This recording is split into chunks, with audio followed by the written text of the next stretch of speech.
ายดีพี่น้องวันนี้มาเก็บเห็ดขาวเด้อนี่ให้บอกตัวใหญ่เลยนี่ตัวหุ่นก็มีเนี่ยนี่เป็นดึงเป็นนี่เลยกินได้ทุกคนพี่น้องจะเด็ดไข่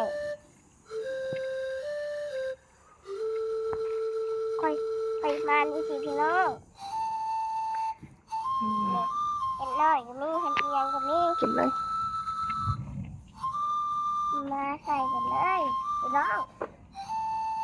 กินยากเด้อเฮ็ดอันนี้เด้อนี่ได้เสือแบบนี้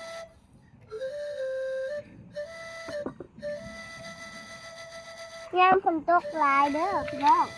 มื้อน่ะมันมาเป็นอึ่งออกนะอันนี้มัน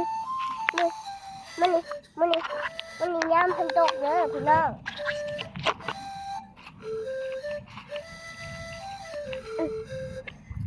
หลายเนาะพี่น้องหลายเนาะ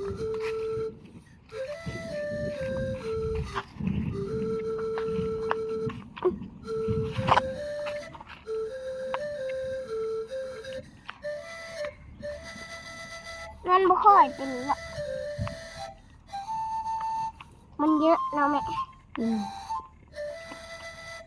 ไม่ติดน้ำเนาะน้ำก็มีนี่กูเอาเบบเดียวก็ออกละจะเอาได้อันนี้อะไร ไม่ค่อยดึงเอาจับเงามัน ไม่เก็บทั้งลุมเลย เก็บแล้วนี่ลูกให้เก็บทางลมยันหนึ่งอ่ะ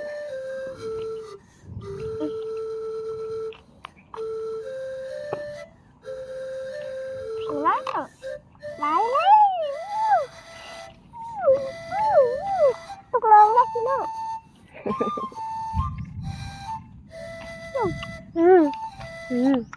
ปลาที่ได้เก็บเอาสิน้องเก็บไปโป้